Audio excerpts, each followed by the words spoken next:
usomi wa maneno ya Mungu.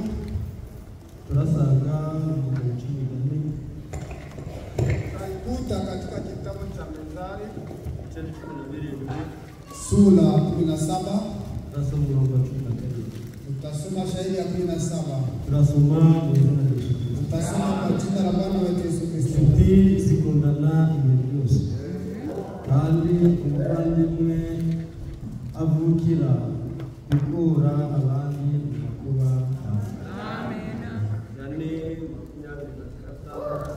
Zari 26 kuko icyuma gityazikizi niko umuntu ataza mugenzi we. Amen. Umucunguzi wacu Yesu Kristo, Mana y'intumwa n'abantu, niho Mana twizeye, niho Mana izikurinda, niho Mana yaturaritse. Natwe turaje ngwino tugaburire muri aya magambo make, abicaye n'abahagaze, abumva n'abavuga. Aya magambo akiza abarwayi, atanga imbaraga ku bateze kwiza. Uze wigaragaze bwa materaniro, twumve imirindi yawe mu izina ry'Umwami wacu Yesu Kristo. Urashobora kwicara. Unaweza kukaa. Imana yacu ihabwa icyubahiro. Mungu apewe sifa. Turayishimiye kubw'amasaha meza iduhaye. Nakushukuru kwa saa nzuri ambazo natwongereye uburame jewe n'abateranye. Ametuongezea kuishi mimi na wale ambao wanakusanyika. Imana ikugiriye neza. Kama Mungu anakurehemia. Tangu uyu muntu akugiriye neza. Wala kama Mungu anakutendea mema. Musabira umugisha. Unamwombea baraka. Cyangwa ukamubwira uti wakoze. Wao unamwambia asante. Iyo Mana yakoze ibirenze ibyo ukora. Mungu alitenda matendo. Iyo Mana yakoze ibirenze ibyo ukora. Alitenda matendo ya hakintu na kimwe jewe n'uteranye kuri aya masaha. Hakuna kitu hata moja mimi wabuze ikiguzi. Naweza kupata malipo. Kishiye umwuka humeka mu sekondari. Wapumuzi ambayo unatoa kwa kila siku. Ariko Imana yaduhaye umwuka twese turashaka. Sote kwa ujumla Mungu anatupa twese uko turi hano. Vile tuko sote kwa ujumla. Imana twizamuriye icubahiro duhaye. Imana ikamureke. Avuga ngo nihabwe n'umutekano. Apewe katika jina. Sibyo gusa. Ibindi bihugu umutekano ni muke. Intambara ni nyinshi. Ibibazo ni byinshi, uburwayi bukomeye, ariko Imana yarinze abera. Bateranye kuri aya masaha twese turi bazima. Iyo Mana yadukoreye umurimo nihabwa icyubahiro mu izina rya Yesu Kristo. Ntabwo nzahwema kuyishima, ntabwo nzahwema kuyihimbaza, ntabwo nzahwema kuyivuga ibigwi, kuko imirimo yikora ibitangaza gusa. Ni Imana ikomeye, ni umwami usumba ibigirwamana byose. Dawudi yaravuze ngo ni Imana n'umutabazi, iyo turyamira dutabara. Kuko abademo baba bari guhiga ari benshi, ariko Imana irareba we.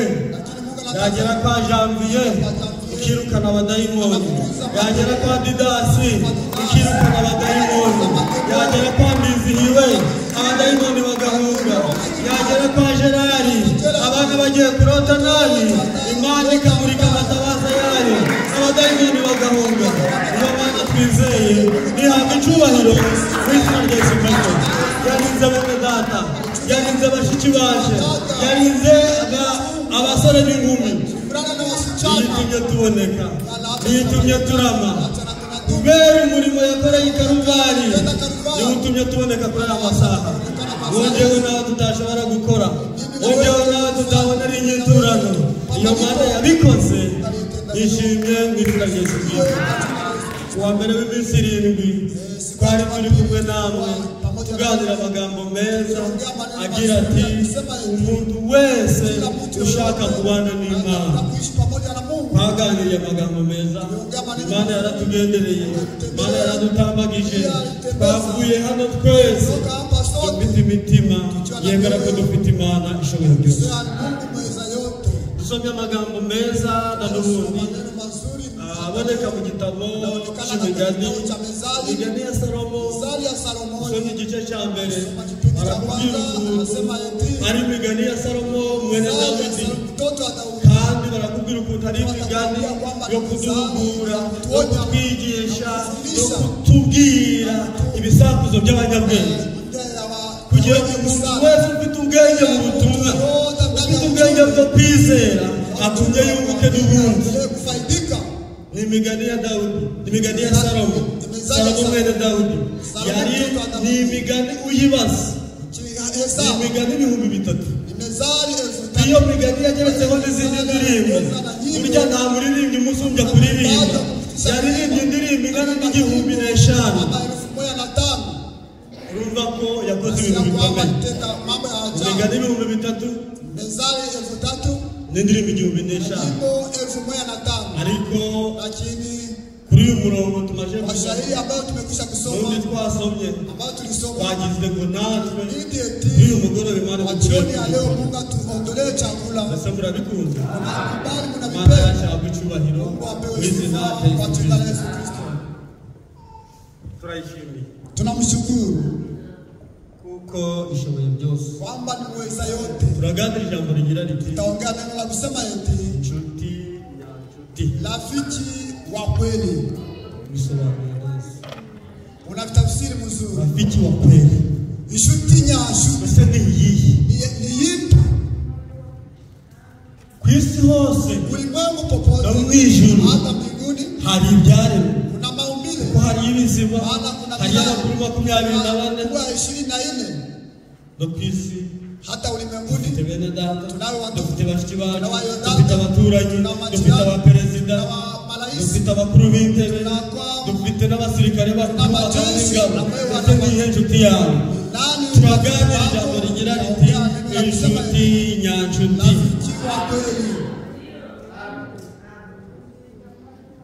Hariho n'inshuti mbi, kuna rafiki mbaya, ariko hariho n'inshuti nzuri, lakini kuna rafiki nzuri.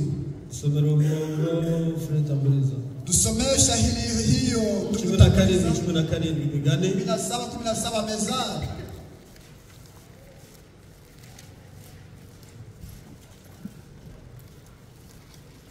Ni Daudi wahageze. Ni nani aliwasili hapo?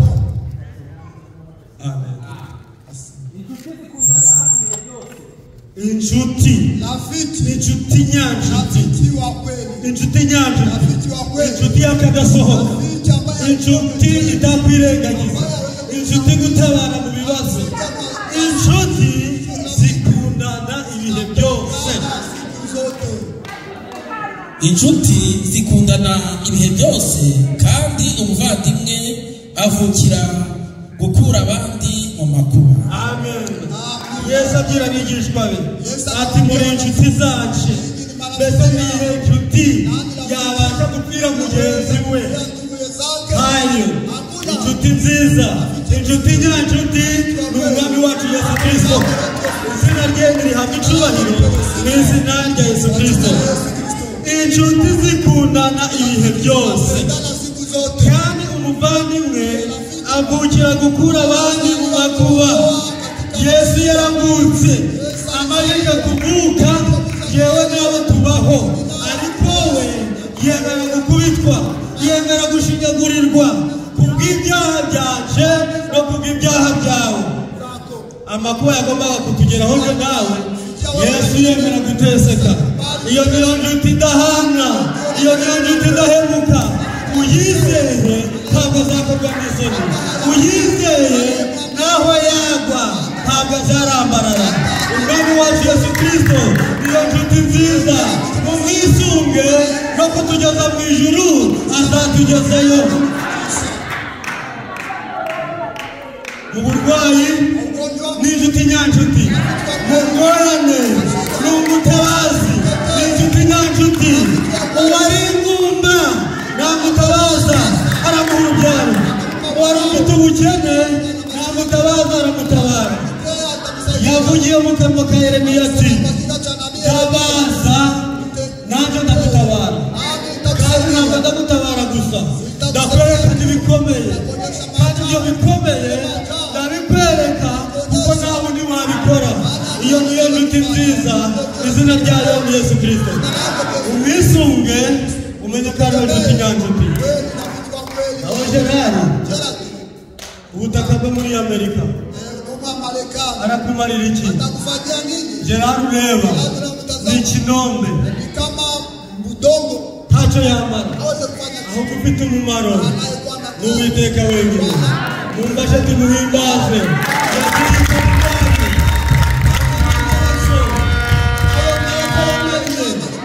akimara kumena amaraso havamo umugeni havamo n'itorero iyo Mana yabikoze nihabwa icyubahiro nuyigira inshuti izakugirira neza nuyigira inshuti izakwitaho mu bibazo byawe nuyigira inshuti izikorera ingorane zawe kuko yaravuze iti munyikoreze amaganya yanyu yose kuko nita kuri mwe abafite imitwaro mwese munyikoreze umwami Yesu niwe karuhura niwe nshuti nyanshuti yikorera ibibazo bya Gerari ikikorera ibibazo bya Didasi ikikorera ibibazo by'abaririmbyi ikikorera ibibazo by'abafurere ikikorera ibibazo by'abasere ikabyikorera kugira ngo turuhure nje nawe ya mitwaro yaduhetamishaga Yesu yarayikoreye kugira ngo turuhuke iyo Mana yabikoze nihabwa icyubahiro mu izina rya Yesu Kristo inshuti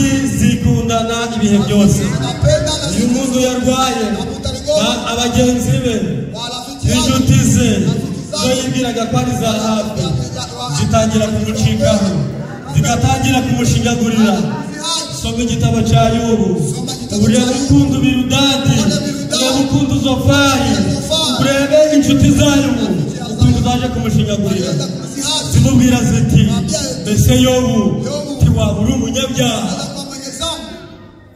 bikaba ari byo byatumye urwara ukajya nikangana gutya kuko nta mukiranutsi ukorera Imana wahura n'ingorane nk'izi ariko ibyo byose usomye neza Uwiteka ari kuvuga ati ingorane zose za Yobu ntabwo yigeze ahemuka Yobu yamenye ko Uwiteka ari inshuti ye yirinda kumuhemukira nawe kuri uyu mugoroba menya ko Uwiteka ari we nshuti nyanshuti nawe wirinde kumuhemukira ibyo ukora byose ibyo uzavuga byose imigendere yawe ugahemukire umwami Yesu kuko ni umukunzi wacu turi bazima ni umukunzi wacu turwaye ni umukunzi wacu dufite ibibazo ni umukunzi wacu tubyutse ni umukunzi wacu turyamye ni inshuti nziza yakadasohoka izina ryawe rihabwa icyubahiro mu izina rya Yesu Kristo umuririmbyi aririmba ati nta nshuti nziza nka Yesu Yesu Kristo ni inshuti ahabwa icyubahiro mu izina rya Yesu Kristo inshuti zikundana ibihe byose kandi umuvandimwe avukira gukura abandi mu makuba nta muntu wavukira kugukura mu makuba wambaye umubiri adafite umwuka w'Imana usabira mwene so umusabira imbaraga umusabira ubushobozi bwo kuba yakwitanga kugira ngo nawe ushobore kubaho kuba yakwitanga kugira ngo nawe urengerwe ahubwo ibibazo bibiza nawe yitambike agufata akaboko akubwira ati mwene data nubwo ingorane zije humura Yesu yarapfuye kugira ngo amare ibibazo numwizera nanjye ndamwizeye tuzahabwa imbaraga iyo mpamvu Saduraka Meshaki na Abedenego baramwizeye bamenya ko ari inshuti idahana baravuga bati nawe atadutabara tuzasohoka nk'intwari Saduraka Meshaki na Abedenego basohotse nk'intwari mu itanura ry'umuriro mu kibaya cya Dura bahagarara nk'intwari bene data bashiki banje bahagarara nk'intwari kuko Saduraka na Meshaki na Abedenego aho bazahemberwa bahagarara nk'intwari nawe uzahembwa nta nshuti nziza isumba Yesu Kristo Yesu Kristo niwe nshuti yacu umwikoreze amaganya yawe yose kuko yita kubera iyo Mana n'umurengezi izina ryayo ririhabwa icyubahiro mu izina rya Yesu Kristo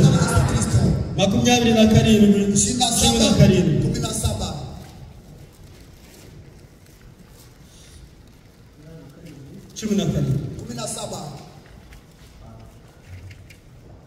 inshuti zikundana ibihe byose kandi umuvandimwe avukira gukura abandi mu makuba guhura n'ibibazo ugatabaza mwene so akagutabara zamubwira uti wibutse ko Yesu yapfuye kubwacu no kubwawe none nawe wumvishe ntabaje wumvishe kutaryama iyo Mana yahabaruye ku musaraba niyo nawe wizeye nanjye niyo nizeye wumvishe ntabaje nawe ukatabara nutabaza nawe uzagutabara umuvandimwe avukira anazaliwa kuondoa katika wengine ndani ya shida.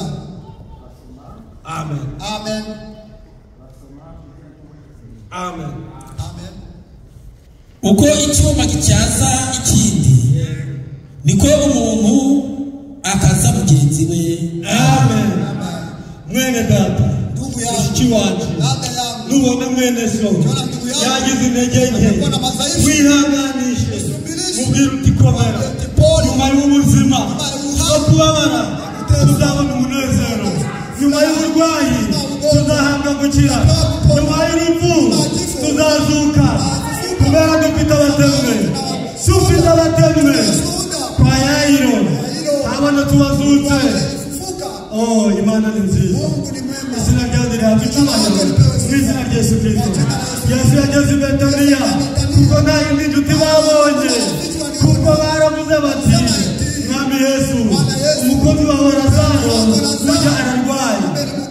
Yesu k'inshuti nziza arasubiza ati uburwayi arwaye ntabwo ari ubwo kumwica ahubwo uburwayi bwa Lazaro ni ubwo guhesha Imana icyubahiro. Yesu k'inshuti nziza aricecekera akora umurimo w'ibisanzwe igihe kigeze kubera Lazaro yari inshuti ya Yesu. Nifurije bene data umwami wacu Yesu Kristo numugira inshuti ibibazo byawe azabyikorera. Numugira inshuti duhura n'ingorane azazikemura kuko yakemuye za Mariya na Marita i Betaniya bahabwa umunezero ahari umubabaro bavuza impundu bamenya ko Imana ariyo nshuti idahemuka kuko icyuma gityaza ikindi. Bwira mwene so akibungura kikirere nubwo ari kibi hirya ya hano tugiye kwambuka hirya ya hano turahabwa imbaraga nshya hirya ya hano turambika umubiri wa Dawidi hirya ya hano turambika umubiri utabara turambika umubiri udasiza dufite inshuti nziza yitwa Yesu Kristo yabiteguye neza. Hirya ya hano nta kubabara tuzahabwa umunezero. Inshuti nyanshuti inshuti zikundana ibihe byose inshuti zibana mu byago zibana mu makuba. Yesu niwe nabonye niwe nshuti idahana niwe nshuti idahemuka. Bene data mumwisunge bashiki banje mumwisunge bagarubyiruko mumwisunge niwe nshuti nziza idahemuka. Ijambo nabaganirizaga niringo inshuti nyanshuti. Inshuti nyanshuti ni Yesu Kristo. Inshuti nyanshuti ni inshuti itaguterera mu byago no mu makuba. Nawe waba uri mu rupfu ikakuzura, nawe wahura n'ingorane ukazivamo, nawe waba warapfuye umaze iminsi nebumva kubera ufite inshuti nyanshuti izagukurayo kubw'amaraso y'Igorogota. Abateranye mwese mbifurije gushidika mu mwana wa Yesu Kristo. Aho muyumva aho muyarara Imana y'intumwa n'abahanuzi ifatire abateranye Uwiteka abane namwe.